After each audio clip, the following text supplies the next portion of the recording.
Hi guys, இந்த வீடியோவில் நம்மளோட ஃபர்ஸ்ட் ஜாவா கோடை டீகோட் பண்ண போகிறோம்.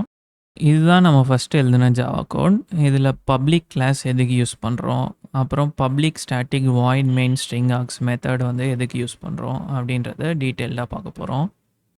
ஒரு ஜாவா ஃபைல்குள்ளே எத்தனை கிளாஸஸ் வேணாலும் இருக்கலாம், ஆனால் ஒரு கிளாஸ் மட்டும் தான் பப்ளிக்காக இருக்க முடியும். அப்புறம் பப்ளிக் கிளாஸ் நேமும் ஃபைல் நேமும் சேமாக இருக்கணும். நெக்ஸ்ட்டு நம்ம பப்ளிக் கிளாஸ் பற்றி பார்க்க போகிறோம். நம்ம ஆல்ரெடி சொன்ன மாதிரி பப்ளிக் கிளாஸ் நேமும் ஃபைல் நேமும் சேமாக இருக்கணும். அப்புறம் பப்ளிக் கிளாஸை வந்து எந்த கிளாஸில் இருந்து வேணாலும் ஆக்சஸ் பண்ண முடியும். பப்ளிக் கிளாஸை வந்து ஜேவிஎம்மால் கூட ஆக்சஸ் பண்ண முடியும். ஸோ ஜேவிஎம் ஃபஸ்ட்டு கிளாஸை லோட் பண்ணோம்.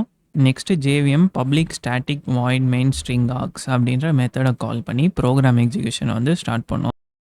நெக்ஸ்ட்டு நம்ம டிஃபால்ட் கிளாஸ் பற்றி பார்க்க போகிறோம். கிளாஸ்க்கு வந்து பப்ளிக் மாதிரி எந்த ஆக்சஸ் ஸ்பெசிஃபைரும் ஸ்பெசிஃபை பண்ணலன்னா அதை டிஃபால்ட் கிளாஸ் அப்படின்னு சொல்லுவோம். டிஃபால்ட் கிளாஸ்க்கு வந்து கிளாஸ் நேமும் ஃபைல் நேமும் சேமாக இருக்கணும்னு அவசியம் இல்லை. அப்புறம் இந்த டிஃபால்ட் கிளாஸை வந்து வெறும் சேம் பேக்கேஜ்குள்ளே இருந்து தான் ஆக்சஸ் பண்ண முடியும். But public static void main string args method வந்து கிளாஸ்க்குள்ளே இருந்தால் ஜேவிஎம்மால் வந்து எக்ஸிக்யூட் பண்ண முடியும். நெக்ஸ்ட்டு நம்ம மெயின் மெத்தட் பற்றி பார்க்க போகிறோம். ஜேவிஎம் வந்து ஃபஸ்ட்டு கிளாஸ்க்குள்ளே வந்து public static void main string args அப்படின்னு மெயின் மெத்தட் இருக்கான்னு பார்க்கும். அப்புறம் அந்த மெயின் மெத்தடை வந்து கால் பண்ணோம். அங்கே இருந்து தான் ப்ரோக்ராம் எக்ஸிக்யூஷன் வந்து ஸ்டார்ட் ஆகும் அப்படின்றத நம்ம ஆல்ரெடி பார்த்துருக்கோம். இப்போ நம்ம ஏன் மெயின் மெத்தடை வந்து பப்ளிக்காக டிக்ளேர் பண்ணுறோன்னு பார்க்க போகிறோம். இந்த மெயின் மெத்தட் வந்து ஜேவிஎம்மால் ஆக்சஸ் பண்ண முடியணும். அதனால தான் மெயின் மெத்தடை வந்து பப்ளிக் அப்படின்னு டிக்ளேர் பண்ணியிருக்கோம். இந்த மெயின் மெத்தடை வந்து கிளாஸோட ஆப்ஜெக்டே க்ரியேட் பண்ணாமல் ஜேவிஎம் வந்து கால் பண்ணணும். ஸோ அதனால தான் இந்த மெயின் மெத்தடை வந்து ஸ்டாட்டிக் அப்படின்னு டிக்ளேர் பண்ணியிருக்கோம். அப்புறம் இந்த மெயின் மெத்தட் வந்து எந்த வேல்யூவும் ரிட்டர்ன் பண்ணாது.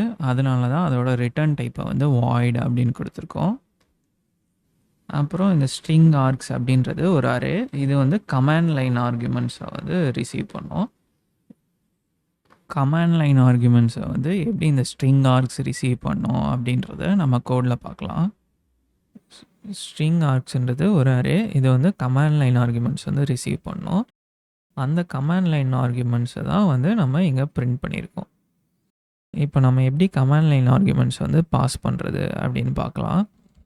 Alt F12 அமுக்கி டெர்மினலை வந்து ஓப்பன் பண்ணிக்கோங்க. அப்புறம் சோர்ஸ் டைரக்டரிக்கு வந்து சேஞ்ச் பண்ணிக்கோங்க. அப்புறம் ஜாவா கம்பைலரை வந்து இந்த சோர்ஸ் கோடை பைட் கோடாக கன்வெர்ட் பண்ண சொல்லிடலாம். நெக்ஸ்ட்டு ஜேவிஎம்மை வந்து இந்த பைட் கோடை வந்து எக்ஸிக்யூட் பண்ண சொல்ல போகிறோம். So Java command line arguments demo அப்படின்னு கொடுத்துட்டு அப்புறம் நம்ம வந்து 2 கமாண்ட் லைன் ஆர்குமெண்ட்ஸை வந்து பாஸ் பண்ண போகிறோம். அந்த ஆர்குமெண்ட்ஸ் வந்து இந்த ஆர்க்ஸ்ன்ற அரேல வந்து போய் ஸ்டோர் ஆயிரும். அப்புறம் அந்த ஆர்குமெண்ட்ஸை வந்து நம்ம வந்து பிரிண்ட் பண்ணியிருப்போம்.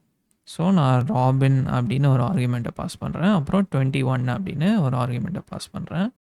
ஸோ ராபின்ன்றது இந்த ஆர்க்ஸ் 0 அப்படின்றதுல ஸ்டோர் ஆகிருக்கும். அப்புறம் 21ன்றது ஆர்க்ஸ் 21 அப்படின்றதுல ஸ்டோர் ஆகிருக்கும். ஸோ இப்போ நம்ம கோடை வந்து ரன் பண்ணோம் அப்படின்னா ஃபஸ்ட் ஆர்குமெண்ட் வந்து ராபின் அப்படின்னு பிரிண்ட் ஆகும். அப்புறம் செகண்ட் ஆர்குமெண்ட் வந்து 21 அப்படின்னு பிரிண்ட் ஆகிருக்கும். ஸோ உங்களுக்கு public static void main string args அப்படின்னா என்னென்னு புரிஞ்சிருக்கோன்னு நான் நம்புகிறேன். நெக்ஸ்ட் வீடியோவில் பார்ப்போம். தேங்க்யூ.